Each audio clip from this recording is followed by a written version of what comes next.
is people will have a normal A1C, but then you take that insulin and it's sky high. So when you're that insulin resistant with that fasting insulin, then yeah, it's coming and it's coming fast. We're going to be talking about prediabetes. Do you have prediabetes? Think you might have prediabetes? Just not sure.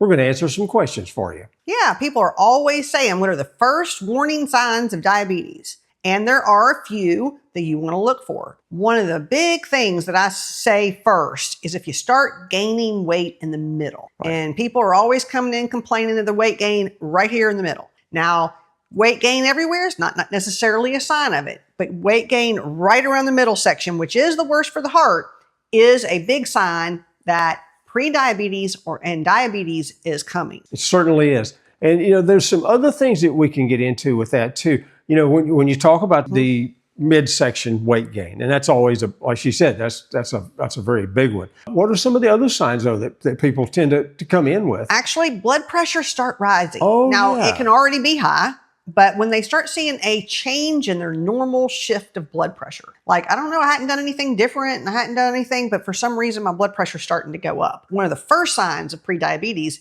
is hypertension. Technically, it's a sign of insulin resistance, which insulin resistance is what causes prediabetes. Yeah, we call that pre-diabetes. Exactly. Kind of a new term there, but it actually is pre-diabetes. It's not quite there yet, but you're working on it, so to speak. Yeah. And this is a subject that we deal with day in, day out. Unfortunately. We live in South Mississippi, and we still see patients. And as most people have probably heard in the past, Mississippi tends to be one of the highest rates of prediabetes and diabetes in the country. So it is something that we deal with day in, day out, and we deal with it a lot. So we hear this from people about the weight gain in the middle, blood pressure starting to creep up. And then the other symptom we hear is, I'm just so tired and sluggish. I just don't feel right. Yeah. But now back to this thing about us being in South Mississippi and diabetes and prediabetes being kind of the top of the list here. We're the top of the list. There's only a percentage point or two between the very bad South Mississippi and some of the better ones. Okay. So don't think because you live in another state that you're immune. You're not. Unfortunately. That's right. But we're seeing it all over the country. Yeah, actually, it's a rise everywhere, but we definitely see a lot of it here. We see a lot. We do. And like she said, we still see patients. So we're dealing with it day in and day out. Yeah. And unfortunately, we're seeing it younger and younger. So it is not just in adults that are having these symptoms. It's also in kids that are having these symptoms. So what do you do if you're having these symptoms and you think you might have prediabetes? The first thing we're going to tell you to do is let's find out. And the way to find out is to do some simple lab work, yes, right? That's the simple stuff. A hemoglobin A1C, which is a 3-month blood sugar average, gives you a really good idea if you are pre-diabetic. But we're even check a few more things that can even show, well, maybe it's not here yet, but it's coming. And that is insulin levels. Right. Really high insulin levels show you that prediabetes is around the corner. And one thing that we see a lot, probably way too much, is people will have a normal A1C, and so, we're safe. But then you take that insulin, and a fasting insulin, and it's sky high, so it's taking huge amounts of insulin. So you're very insulin resistant, and remember that insulin resistance is the first step of prediabetes. Right. So when you're that insulin resistant and, with that fasting insulin, then yeah, it's coming and it's coming fast. And that's just something that we see all the time.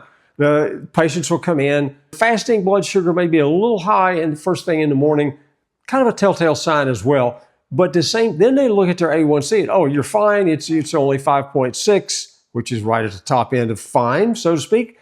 One more percentage point and you're into the prediabetes range. So they're right there on that cusp. But when we check that insulin, yep, they're there. When you look at lipids, and an NMR is the best way to look at lipids. It is. And an NMR is going to actually give you an insulin resistant score. The insulin resistant score is going to give you a score on how insulin resistant are you. And if you're really high on that score, even if your A1C is not elevated yet, it's coming.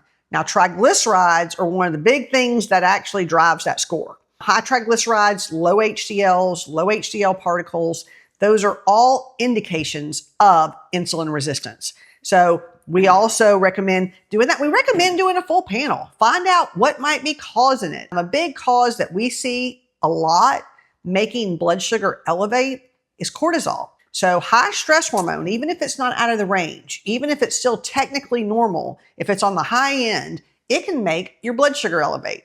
So people might say, I have a perfect diet, and you go through it and they really do. They really are eating right and they really are doing the right things, but they're still showing prediabetes. Well, a lot of times you got to look at that cortisol, because cortisol is a driver of blood sugar.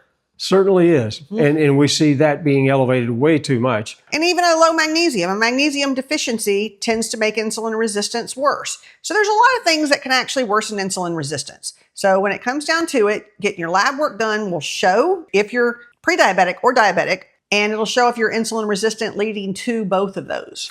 Right. And one thing she mentioned was the NMR when you're looking at your lipid panel, not just a standard little lipid panel. It's got 3 or 4 things in it.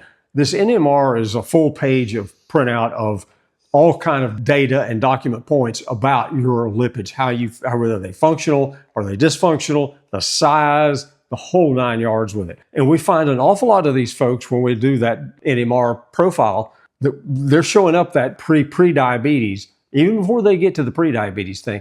It's coming. And so we know that for sure. So now, if you know that you are insulin resistant or pre-diabetic, we have another video to show how you can reverse that prediabetes forever. So just watch the next video and we will go through what you need to do to make changes. Thank you again for joining us. Be sure to hit that subscribe and like. Thank you much.